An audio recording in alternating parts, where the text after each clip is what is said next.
بے شک اللہ ہی اس کائنات کا حقیقی معبود ہے، اور وہ جسے چاہے اپنی قبر میں یا زمین پر یا سمندر میں یا ہوا میں یا حشرات الارض میں یا جنگلی درندوں اور پرندوں کے اندر محفوظ اور تازہ رکھ سکتا ہے۔ ان کی لاشوں پر کیمیکل کے استعمال اور خوشبو لگائے بغیر، لیکن وہ یہ کام صرف صالح مسلمانوں کی لاشوں کے ساتھ کرتا ہے اور کافروں اور منافقوں کی لاشوں کو گلنے دیتا ہے، کیونکہ اللہ ان سے ناراض ہے۔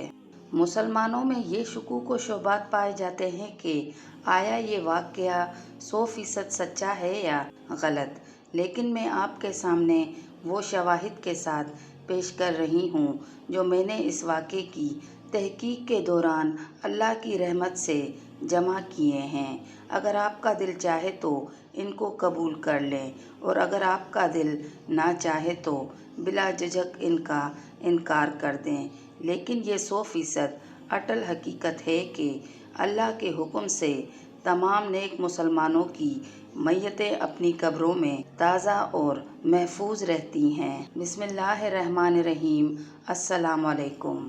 عراق میں 1932 کے حکمراں شاہ فیصل نے خواب میں دیکھا کہ حضرت حذیفہ رضی اللہ تعالیٰ عنہ انہیں مخاطب کر رہے ہیں۔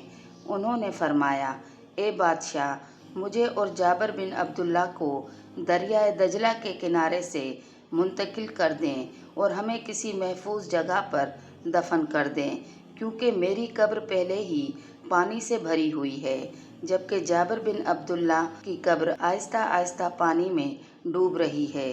یہ خواب اگلی رات پھر آیا، لیکن شاہ فیصل نے ریاستی امور میں پیشگی مصروفیت کی وجہ سے اس پر توجہ نہ دی۔ تیسری رات حضرت حذیفہ رضی اللہ تعالیٰ عنہ کو عراق کے مفتی اعظم نے خواب میں دیکھا۔ حضرت حذیفہ رضی اللہ تعالیٰ عنہ نے مفتی اعظم سے فرمایا، میں 2 راتوں سے بادشاہ کو ہدایت کر رہا ہوں کہ ہماری لاشیں منتقل کر دیں، لیکن اس نے کوئی توجہ نہیں دی۔ اسے زور سے کہو کہ ہماری قبروں کی منتقلی کا انتظام کرے۔ شاہ فیصل ان کے وزیر اعظم اور مفتی اعظم نے اس معاملے پر بات چیت کے بعد اس کام کو آگے بڑھانے کا فیصلہ کیا۔ فیصلہ کیا گیا کہ مفتی اعظم اس معاملے پر فتویٰ جاری کریں اور وزیر اعظم پریس کو بیان جاری کریں، تاکہ عوام کو اس عظیم واقعے کے بارے میں پتہ چل سکے۔ اعلان کیا گیا کہ 10 ذو الحج کو ظہر کی نماز کے بعد قبر کھول دی جائے گی اور میت مقدسہ کو دوسری جگہ منتقل کیا جائے گا۔ چونکہ حج کا موسم تھا، حجاج کرام مکہ مکرمہ میں جمع تھے۔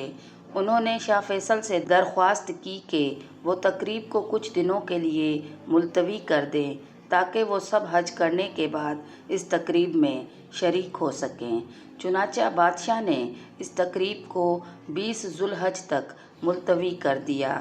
ظہر کی نماز کے بعد 20 ذو الحج 1351 ہجری کو بغداد میں مسلمانوں اور غیر مسلموں کی ایک بڑی تعداد جمع ہوئی اور شہر میں بہت زیادہ ہجوم تھا۔ سب سے پہلے جب حضرت حذیفہ رضی اللہ تعالیٰ عنہ کی قبر کو کھولا گیا تو اندر بہت پانی تھا۔ حضرت جابر بن عبداللہ انصاری رضی اللہ تعالیٰ عنہ کا جسد خاکی بھی شیشے کے ڈبے میں اسی انداز میں منتقل کیا گیا۔ سب سے شاندار تماشا اب اس ہجوم نے دیکھا جو اس عظیم واقعے کا مشاہدہ کرنے کے لیے جمع تھا۔